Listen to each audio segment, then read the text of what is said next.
skill idea, an idea toward success. चलिए ध्यान से समझिएगा। जो आज हम लोग पढ़ने जा रहे हैं कौन सा चैप्टर? हिरोशिमा। कौन सा चैप्टर?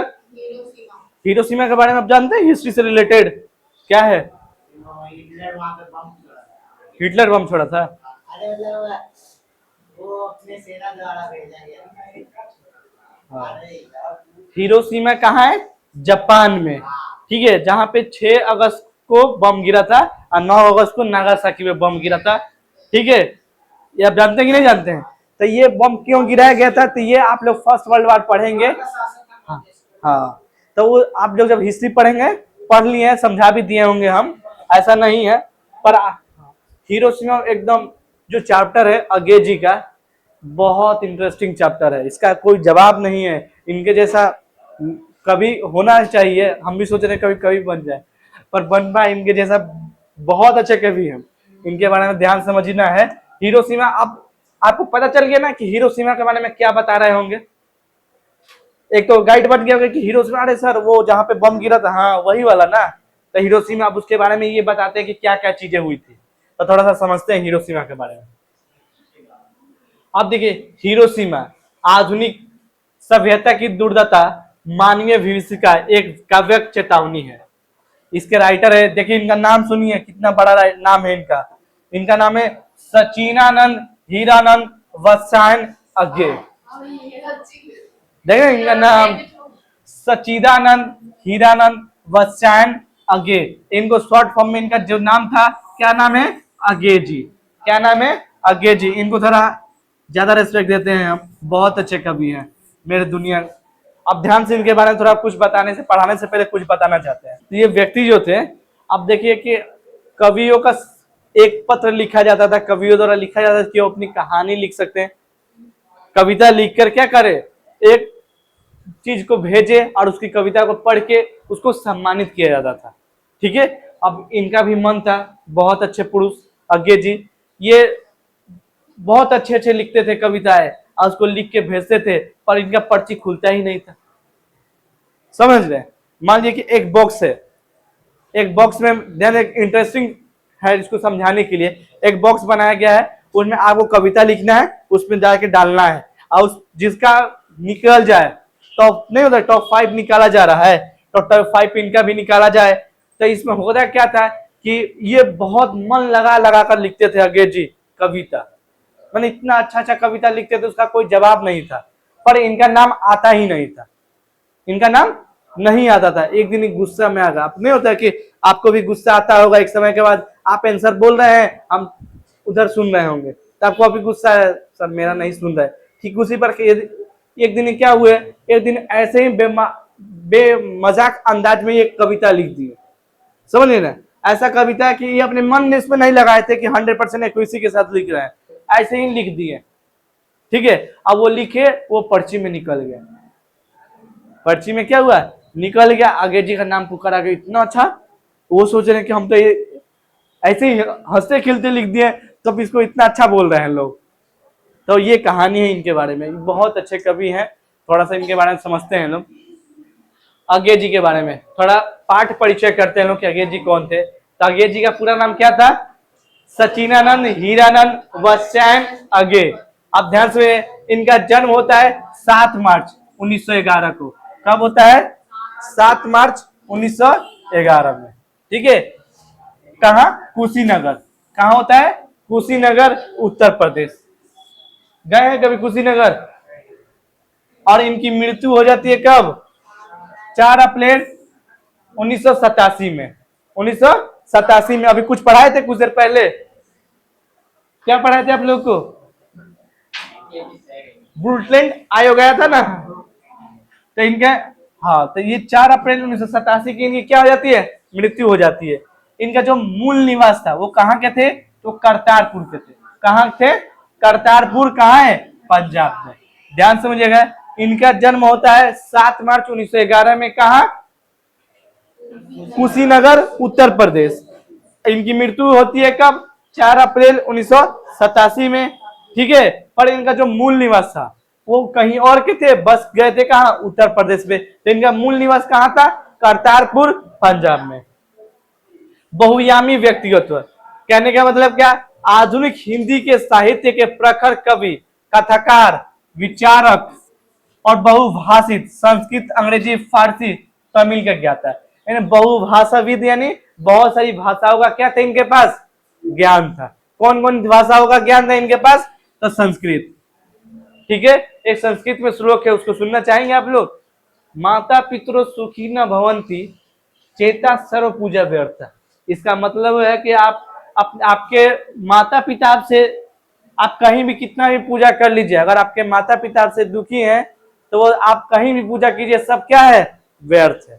ठीक है, ध्यान समझिएगा। इनको संस्कृत का ज्ञान था, इनको अंग्रेजी का, इनको फारसी का और इनको तमिल का। एक तो हम लोग हैं, आप लोग को हिंदी बोल देंगे ठीक से बोलने के लिए तो नहीं बोलते हैं।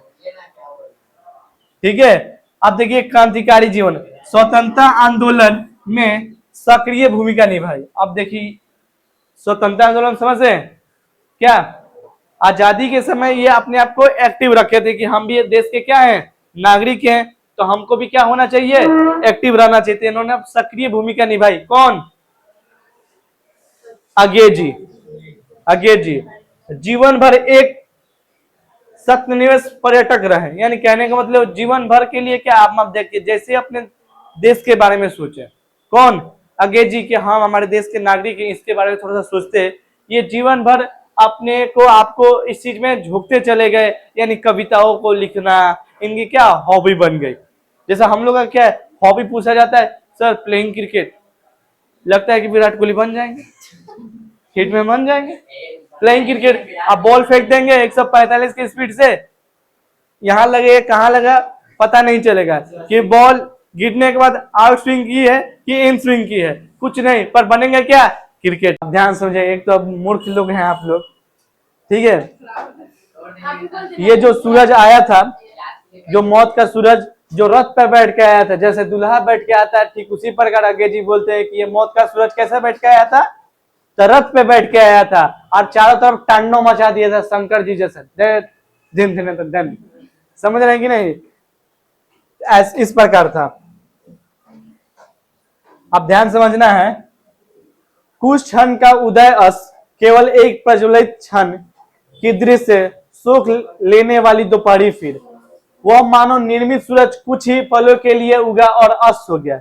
ये कुछ ही समय के लिए आया था, अगर ज्यादा समय के लिए आया तो क्या करता, सबको ले डूबता, सब कोई चला जाता, जापाने खत्म।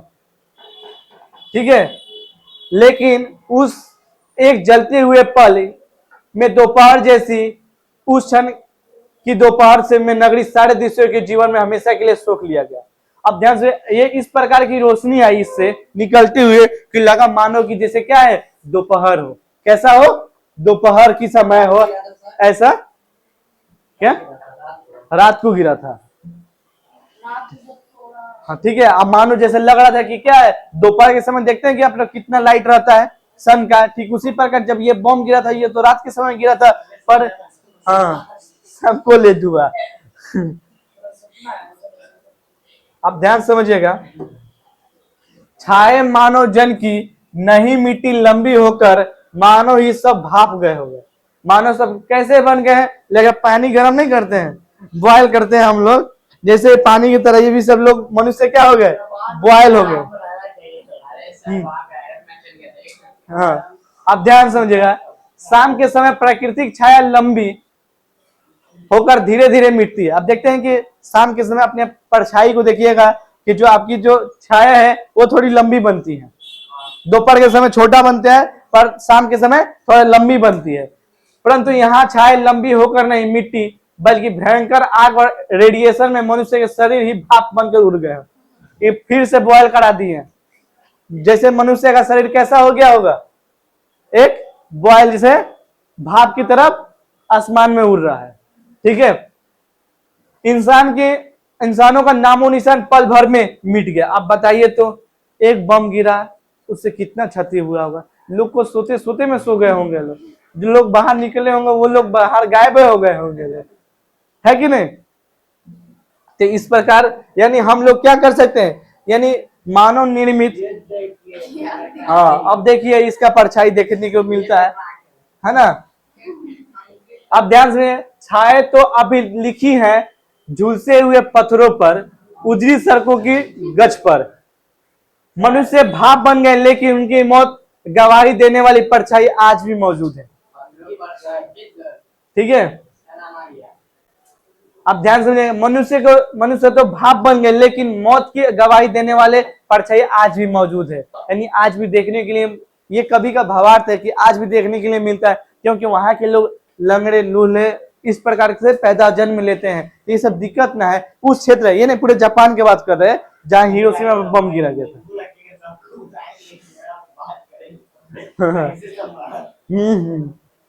हिरोशिमा में झुलसे हुए पत्थरों और उजड़ी हुई सड़कों पर पक्के फर्श पर इंसानों के जलने के निशान आज भी छपे हुए हैं कि लोग कैसे जले हुए हैं। ठीक है, माने इस प्रकार यहाँ पे इस प्रकार ये अगे जी बताते हैं कि मानो कि लग रहा है कि मनुष्य कैसे बन गए हैं, भाप बन गए हैं, और उनकी परछाई आज भी देखने को मिलती है, ऐसा वो मानते हैं, समझते हैं, क्योंकि ये चीजें आज भी देखने को वहां पे मिलती हैं। ठीक है,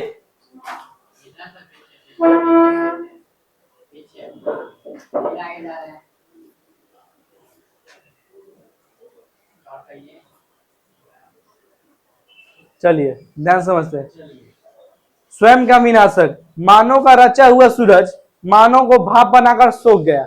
अब जो बनाया गया था ये चीजें, वो किसके द्वारा बनाया गया था? मनुष्य द्वारा बनाया गया था। अब बताइए कि किसकी क्षति हुई? मनुष्य की क्षति होती है कि नहीं हुई? मनुष्य द्वारा बनाया गया चीज मनुष्य के ऊपर ही हावी हो गया है, ऐसा ये बोलते हैं। कौन? अज्ञे जी। कविता का सबसे गहरा सत्य है, सूरज यानी परमाणु प्रकृति नहीं स्वयं मानव से स्वयं मानव ने बनाया था। ठीक है, अपने अहंकार और बिना विज्ञान के नशे में मानव द्वारा बनाया गया यह अस्त्र मानव को ही खा गया। यह मानव द्वारा बनाया गया था, पर ये किसको खाया? मानव को भी खा गया। जबकि विज्ञान मानवता से कट जाता है तो रचयिता भी उसका शिकार बच जाता है।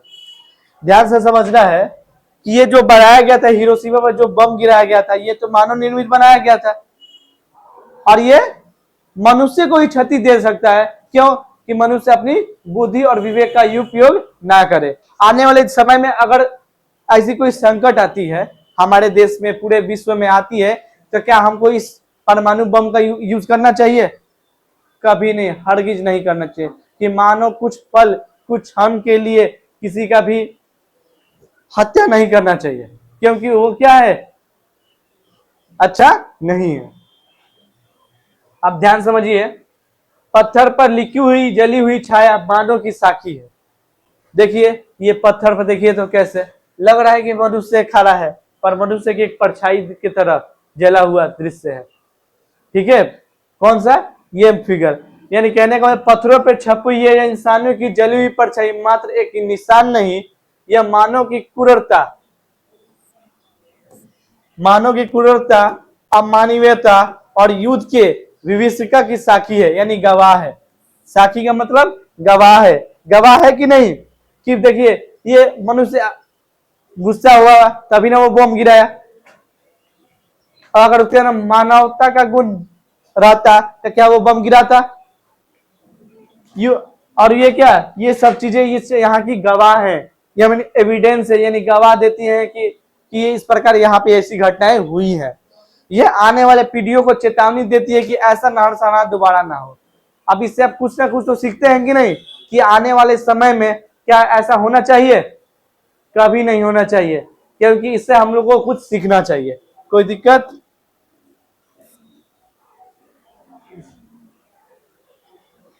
विज्ञान का दुरुपयोग, ज्ञान जब मानवता विहीन हो जाए, जब ज्ञान मानवता विहीन हो जाए तो अभिशाप बन जाता है। बात तो सही है। तो क्या बन जाता है? अभिशाप बन जाता है, यानी श्राप बन जाता है। आधुनिक राजनीति का व्यंग क्या है?